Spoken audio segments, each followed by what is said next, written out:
The Rock was cooking up a bunch of gifts for Cody Rhodes to help him make his decision. The Elimination Chamber contestants have a couple get-togethers and a 4-match #1 contenders tournament in just one night. We've got all the grades next, so just keep watching. Welcome to the Doktor O'Kay Show. It is SmackDown from Toronto, Ontario, Canada, where we're always just keeping it real. So let's get right to the matches and just keep being so unpatriotic because Candice LeRae and Nia Jax attack Trish Stratus and then Tiffany Stratton to force a disqualification. So we had an American Women's WWE Champion wearing a Toronto Maple Leafs jersey and a Canadian United States Champion wearing a 50-50 US Canadian flag outfit. And somehow we still found time for her to poke fun at Austin Matthews and the Toronto Maple Leafs for not winning enough. So who knows what was going on, but nonetheless, Tiffany Stratton is the ones as she had a nice rolling senton and double stomp and gets the DQ win to go to 5-0 in one-on-one matches, while Chelsea Green is the 2s, and she had a pretty rough rider, and this is her 3rd straight rough loss, and she drops to 1-3 in one-on-one matches. So of course, Nia and Candice caused the DQ, so they both get 1 week suspensions, but they're more worried about their tag team match tonight against Tiffy and Trishy. Well, not much of a match here before there was even interference, and we at least could have seen that prettiest moonsault ever, but we'll have to give it a double not okay. We'll also note that Trish Stratus was emotional before the match as she was celebrating her 25th anniversary of the WWE in her hometown, and she said she was hanging out with Tiffy all week, preparing and doing yoga for their tag match before Chelsea interrupted, calling those two a snooze fest, which unfortunately was true, so we have to give that a not okay. Up next, we just keep proving that Solo loves you, Jacob, as Solo Sikoa gives up his spot in the US title #1 contenders tournament. So Jacob Fatu comes through with 2 hip attacks, an Impaler DDT, and the mighty moonsault to beat Andrade. So Jacob Fatu is the ones, as this was all gas, no brakes for both men, as they both had a lot of stamina, but in the end, Fatu overpowered Andrade, stopping an unbelievable 6-match losing streak, and he's 1-1 in one-on-one matches. And that means Andrade is the 2s, and he showed off his aerial skills yet again, most notably reversing a pop-up Samoan drop into a Poison Rana, but he still falls to 1-2 in one-on-one matches. Well, the crowd did give this is awesome chance, and indeed we want to see this matchup again, so it gets a double okay. Up next, we just keep letting them brawl as DIY attacks the Street Profits from behind as they were simply walking down the ramp. And we'll note the Street Profits did not have their normal boisterous entrance as they just slowly made their way to the ring. Nonetheless, this caused an immediate brawl that also included Los Garza, who the Profits were supposed to battle, but then Pretty Deadly and then the Motor City Machine Guns also joined in on the fun, and we never got the scheduled match between the Profits and Los Garza, so we have to give DIY 1 week suspensions for instigating. Now, during all of this, WWE officials came out and Los Garza flipped onto the floor, and this took out several officials. While that was just collateral damage, we still have to give that a 1 week suspension for Angel Umberto.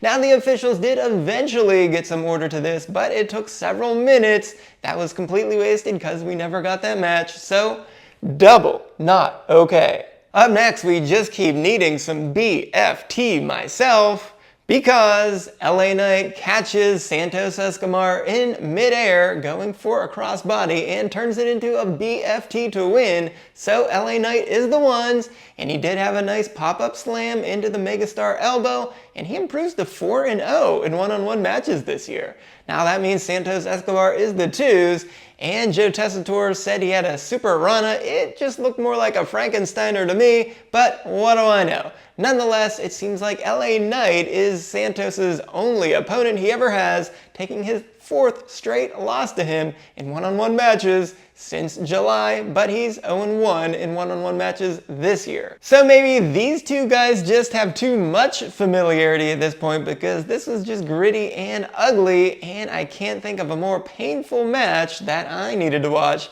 So perhaps I'm the one that needs a lobotomy after this because this gets a double not okay. In our final qualifying match, we just keep lying, cheating, and stealing as Carmelo Hayes pulled one from the late great Eddie Guerrero's playbook, slamming a chair against the mat and tossing it to Braun Strowman, and then he faked that he was writhing in pain. So this completely dumbfounded the ref, and he called for a disqualification. So of course the ref gets a "what were you thinking?" So that means Hayes is unbelievably the one, as he didn't do anything himself.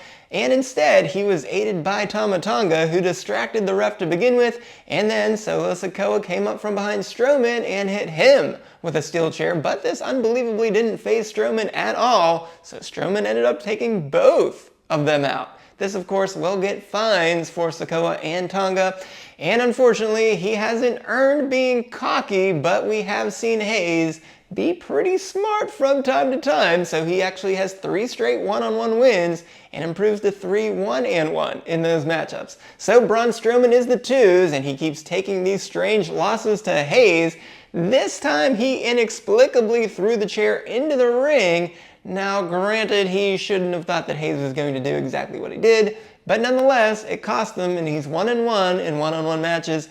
Of course, this was very smart for Hayes, but we were very much robbed of a real match, so we've got no choice but to give it a double not okay. Next, we just keep thinking this rookie rocks because in a 6-woman tag match serving as a tune-up for the Chamber, Roxanne Perez outsmarted Bayley to land a pop rocks on her second try to set the tone and get the win. So Roxanne, Liv, and Raquel are the ones, as Roxanne paid for this win as Alexa Bliss appeared from behind her and landed that Abigail DDT. And I've got to say, this was pretty smart for Alexa to save her energy for the Chamber, but we did see the screen glitch yet again with the Wyatt 6, so who knows what will happen next. But this random thrown together group is 1-0. But that means Bayley, Naomi, and Bianca are the 2s, and it was Bayley who had a nice back-to-back-to-back suicide dive on each opponent, going back and forth from one side of the ring to the other. But this trio got a win back on December 27th when I was in attendance.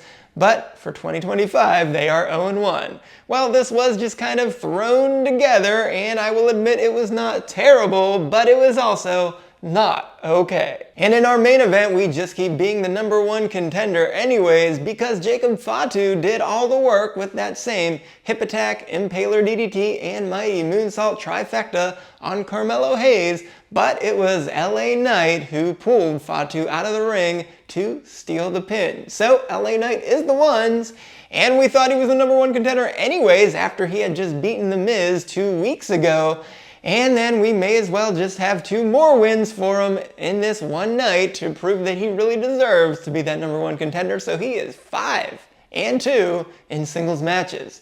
And that means Jacob Fatu is the 2s, and unfortunately for him, Sikoa's plan goes down the drain, and he's just 1-4 in singles matches. That means Carmelo Hayes is the 3s, and that's because he took the pin in this one, but he did have a nice double first 48 and also a nothing but net. Still, he's 3-4-1 in singles matches, and I can never get enough of Fatu's athleticism and power combination, even though his 3-7 overall record this year leaves a lot to be desired. But this match was still pretty good, and it gets an okay. And with that, let's go beyond the mat for SmackDown, where it was almost all Cody Rhodes all the time as he contemplates his decision for The Rock, who is showering him with his own locker room, a lavish spread of food, and a custom Raptor truck throughout the night. And R-Truth at least got some pretty good eats out of it, and The Miz told him to say yes. CM Punk told him to say no by turning that thing sideways and sticking it you know where.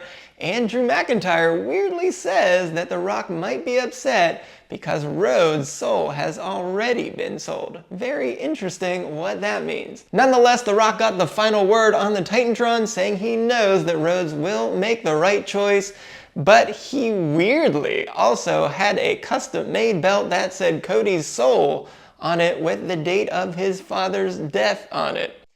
Well, I don't know what we're gonna see tomorrow, but whatever Cody decides, it will certainly be interesting. But for tonight, everything put together gets an okay. The men's Elimination Chamber competitors all met face to face, except for John Cena, which was actually the reason why it all started when Drew McIntyre interrupted another replay of Cena's press conference, and we had a lot of references back to last year's Money in the Bank PLE in Toronto, coincidentally enough, which involved 4 of the competitors in this match. But then Logan Paul came out to Cena's music, which pretty much ruined everything for the entire crowd because they were excited when that music hit. Nonetheless, Paul had some pretty sad quips about each man, which eventually led to CM Punk running towards Paul, but Paul hightailed it out of there. And this was completely unnecessary and a waste of time, so we get a double not okay. Sami Zayn called out Kevin Owens to join him in the middle of the ring to say his final piece, but KO was at the Rogers Center instead, so KO again said that he's ending Zayn's career and that this is all Zayn's fault, where Sami said he is nervous, not about the match, but about what he'll do to Owens, and he is prepared to end KO. Now, this would have been 100 times better if they were in the ring together, so for today, it gets a not okay. We'll quickly note that Byron Saxton interviewed Charlotte Flair, who called Tiffy and Trishie's team up cute, and then said that Tiffy's time is rapidly slipping away, but just not enough here, so it gets a not okay. And lastly, we had another vignette for Shinsuke Nakamura, who said that he will make an example out of whoever wins that #1 contender spot in the tournament, and that was pretty much it, so it gets a not okay. We do have a programming note that normally this show would be combined with the Elimination Chamber show, but due to a scheduling conflict, there will be no show tomorrow, but I'll be back for the post-Raw show on Tuesday. Our one-day #1 contender tournament was an interesting twist, but one we didn't need since Knight was already the #1 contender. But what we do need is for you to go right on over here and check out my predictions for what will happen when Cody Rhodes says yes or when Cody Rhodes says no. And sure, you can check out the SportsZu's pick for the Elimination Chamber as well, because if you don't like the ref getting completely fooled by Hayes, that would be double not okay.